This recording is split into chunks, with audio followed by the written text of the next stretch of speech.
Bab 039. Jangan sebut namaku. Aku tidak sudi namaku disebut oleh laki-laki brengsek kayak kamu. Azarin berusaha menjaga intonasi suaranya, meskipun amarah terasa mendidih di hati, bibirnya gatal untuk memaki, untuk meluapkan segala rasa benci yang terpendam. Namun, dia ingat, rumah ini masih dipenuhi warga yang membantu memasak. Dia harus menahan amarah, setidaknya untuk saat ini. Tinggalkan rumah ini sekarang, atau kamu akan kubuat malu. Tegasnya, sebelum akhirnya dia melangkah menuju kamar sang ibu yang berletak di ruangan tengah. Dia hanya sekedar memastikan ibunya sudah tidak demam lagi. Setelah itu dia mengecup kening yang masih terasa agak hangat, lalu keluar lagi dari kamar. Jenderal sudah tak lagi terlihat di ruang tamu, dia menghela napas lega, karena jenderal mau menuruti perintahnya. Karena rasa lelah yang menyelimuti tubuh serta pikirannya, Azarin segera menuntun langkahnya menuju lantai 2. Dengan santai dia memasuki kamar, tetapi detik kemudian tubuhnya menegang, napasnya tertahan tatkala melihat jenderal berada di kamarnya. Pria itu sedang berdiri di dekat bufet kecil, dan menatap foto-fotonya. Ya, hanya foto keluarga dan pribadinya, sebab foto pernikahannya sudah berada di dalam tong sampah. Hatinya kembali meradang marah, entah apa maksud kedatangan jenderal, hingga nekat memasuki kamarnya. "Jangan terus menghindariku, Za," ucap jenderal tanpa mengalihkan pandangannya dari foto-foto Azarin masih rernaja. "Aku tahu, aku salah besar. Bahkan kesalahanku ini mustahil untuk kamu terima." Jenderal Iantas berbalik badan, menatap Azarin yang masih berdiri di belakang pintu kamar. "Cuma aku mohon, Za. Dengarkan penjelasanku. Sekali saja, setelah itu terserah kamu," ucap jenderal memohon. Azarin memalingkan wajah ke samping, seraya mendengkus kesal. Jika membunuh orang pengkhianat seperti jenderal tidak berdosa, dan bebas dari hukuman, detik ini juga dia sudah melakukannya tanpa buang waktu, dia benar-benar muak. "Mau menjelaskan bagaimana caramu menggauli kakakku?" balas Azarin sarkasme. "Za." Jenderal menatap penuh rasa bersalah. Dia tak bisa menjelaskan gejolak perasaan di hatinya. Bahagia karena sudah bertemu Azarin, atau tersiksa karena harus menerima makian. Melihat keras kepala jenderal pun, Azarin akhirnya menutup rapat pintu kamar, agar tak ada siapapun mendengar perbincangannya dengan jenderal. Dia siap berdebat, bahkan jika diberi kesempatan untuk memukul pun, dia tak akan sia-siakan. "Kenapa Anda terlihat frustrasi sekali ingin bertemu?" "Tidak ibumu, istri sirimu. Kalian bertiga ada rencana apa?" Suaranya pelan, namun menusuk. Kedua tangannya terlipat di dada, sorot matanya pun menusuk. Jenderal terpaku, matanya membulat tak percaya. "Alea ke sini," serunya, suara bergetar tak menentu. "Kamu ketemu dia di mana?" Jenderal hendak mendekat, tetapi tangan Azarin terangkat di dada.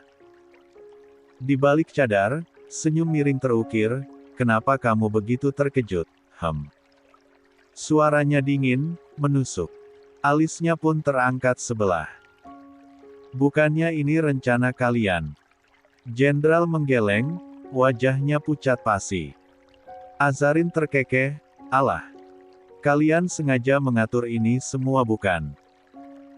Yang satu ketemu di makam ayahku, bersikukuh untuk berbicara, lalu dilanjutkan dengan pesan pemaksaan dari ibumu yang gila duit penghasilan. Anaknya, terus sekarang ini apa?" Kedua telapak tangan terulur menunjuk jenderal, disertai pundaknya ikut terangkat. Mengabaikan raut wajah jenderal yang tampak kebingungan, Azarin melangkah, duduk di tepi tempat. Tidur, juga di kakinya kembali terbuka, tetapi tidak sedikit pun langkahnya berubah, dia tak ingin menunjukkan kelemahannya. Kalau tujuan kalian ingin membujukku membatalkan niat melaporkan ke kantor atas skandal perselingkuhan kalian, mohon maaf tidak bisa. Suaranya datar, penuh amarah terpendam. Kalian harus membayar mahal pengkhianatan ini. Aku sudah katakan, aku tidak selembut itu, aku tidak sebaik yang selama ini kalian sangkakan. Belas kasihku hanya pada makhluk Tuhan yang layak aku berikan, imbuhnya, masih terdengar datar. Jenderal terdiam, menatap sendu. Kata-kata yang telah dirangkai sejak tadi perjalanan menuju rumah Azarin, terhenti di tenggorokan. Maaf, Sa. Hanya itu yang terucap, lirih dan tak berdaya. Maaf. Untuk apa? Azarin meledak dalam tawa, gelak tawa yang menggema di ruangan itu, namun seketika terhenti, berubah menjadi tatapan dingin yang menusuk. Apa dengan kata maaf luka yang kalian torehkan di hatiku bisa sembuh? Apa di kepalaku bisa melupakan perlakuan kalian? Tidak sama sekali. Bahkan mungkin akan jadi trauma hebat di dalam diriku. Dia berdiri, menjulang bak singa betina yang terluka, menatap jenderal dengan tatapan tajam. Jangan pernah berharap kamu memetik bunga mawar, jika yang kamu tanam adalah bunga bangkai. Azarin melangkah, membuka pintu dengan lebar, silakan keluar, dan pulanglah. Aku tidak ingin kelepasan, dan berakhir membeberkan skandal perselingkuhan kalian. Bahkan sekalipun aku harus membuka aib saudariku sendiri. Perintahnya tegas, tak gentar sedikit pun. Sa. Jenderal terpaku, kakinya tak beranjak. Aku menikahi Alea karena amanah sahabatku yang telah meninggal saat kami satgas, ucapnya cepat, terburu-buru. Selama 3 tahun aku memang tidak menyentuhmu, karena takut. Aku takut membuatmu hancur jika Alea kembali datang dengan menuntut janji itu. Wallahi, Sa. Itu yang aku takut. Perkataannya terhenti seketika, pintu kamar terbanting keras, menghentikan kalimatnya. Berhenti mengatakan hal omong kosong, Jenderal. Azarin berteriak, amarahnya memuncak. Dia melepaskan cadarnya, memperlihatkan wajahnya yang memerah menahan amarah. Aku sudah katakan, pergi sebelum aku kelepasan. Jenderal terpaku di tempat, ketegangan mencengkeramnya. Di depan matanya, wanita yang sudah ada di dalam hatinya entah sejak kapan, berdiri tegak, penuh amarah dan kekecewaan. Kamu mengatakan itu biar aku luluh. Oh, tidak akan. Azarin mendekat, tatapannya tajam, menusuk. Kamu tidak memberikan nafkah batin bukan karena kamu takut, tapi karena kamu sedang menunggu kehadiran kakakku di dalam rumahku.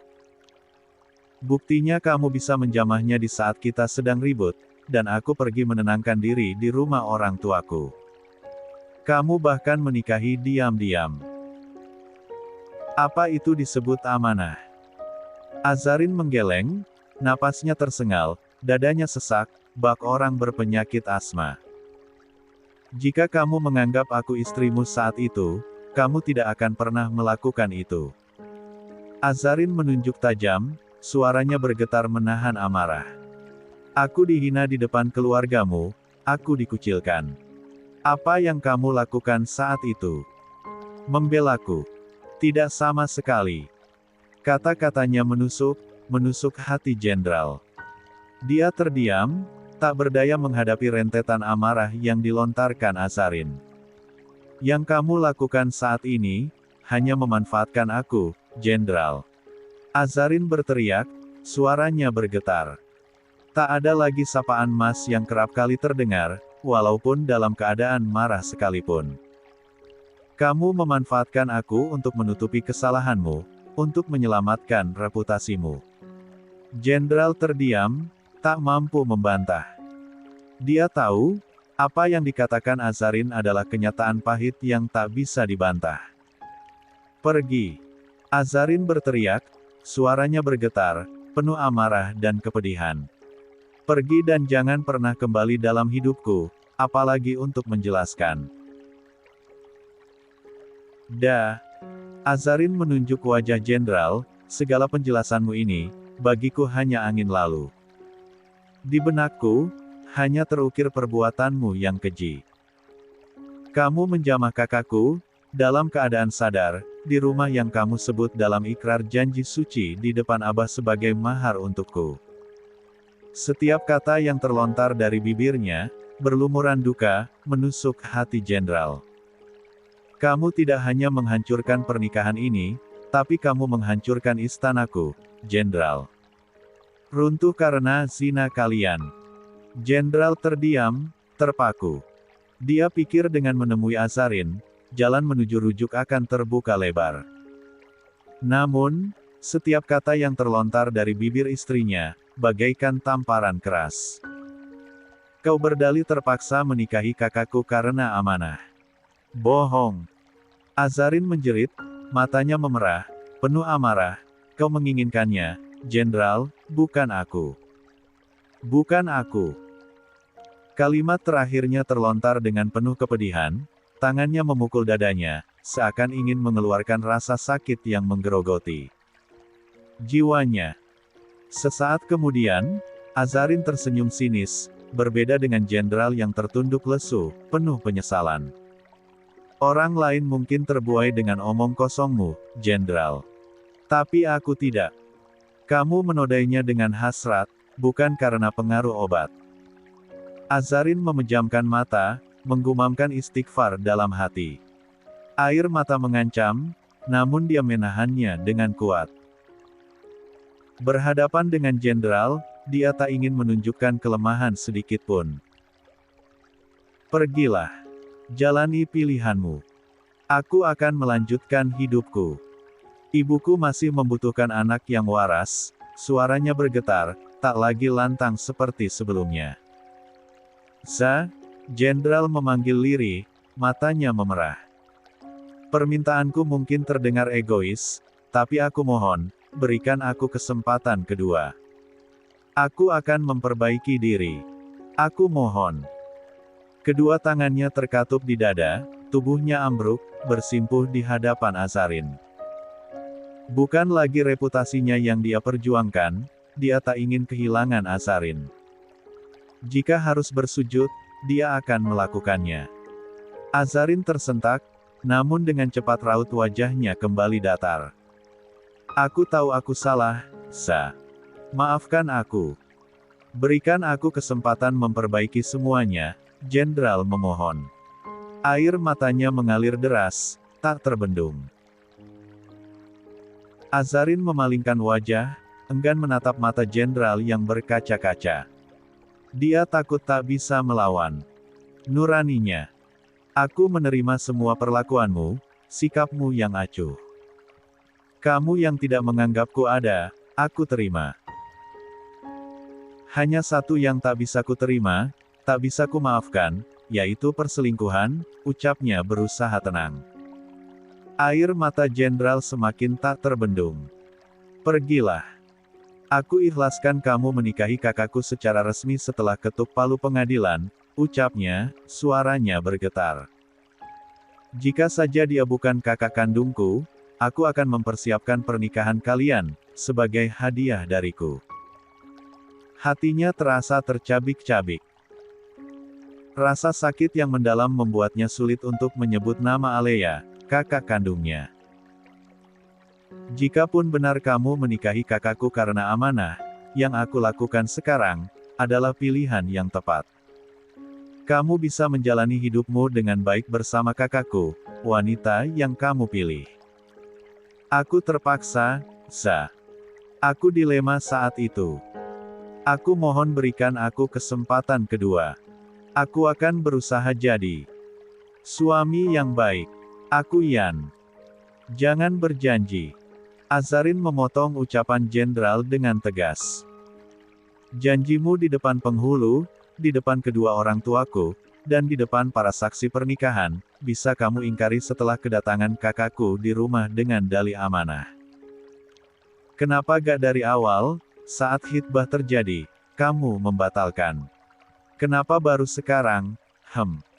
Sikapmu ini, tidak menunjukkan ketegasan layaknya seorang pemimpin keluarga. Jenderal terdiam, tak mampu membantah. Azarin melanjutkan, saat aku diperlakukan tidak adil oleh keluargamu, aku sendiri yang membela harga diriku. Baik kamu dan kakakku hanya diam menikmati. Dari situ pun terlihat ketidaktegasan dalam bertindak. Jenderal menggeleng, ingin menjelaskan, tetapi setiap alasan yang terucap, semua mendapat balasan tegas Azarin.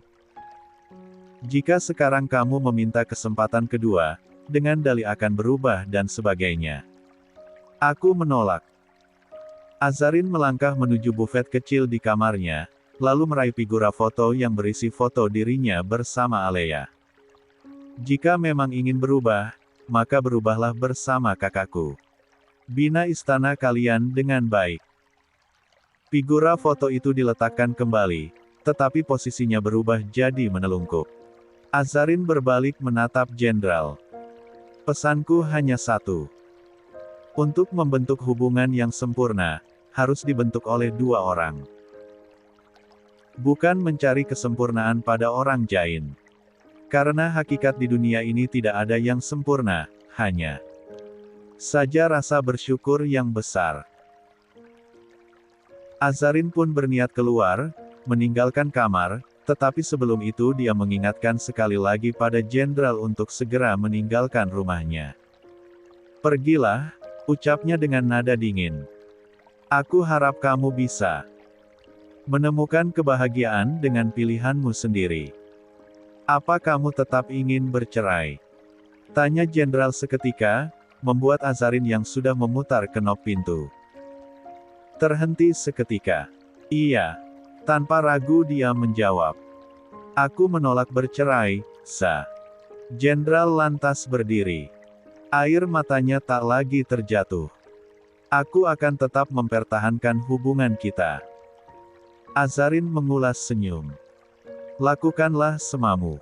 Aku juga punya hak yang sama, ucapnya, lalu keluar. Tiba di luar kamar, Azarina tak langsung turun ke lantai 1. Keinginannya berbelok ke arah kamar Alea yang letaknya di atas kamarnya. Selama ini Alea selalu marah jika kamarnya dimasuki siapapun. Namun, kali ini tak ada lagi rasa takut sedikitpun.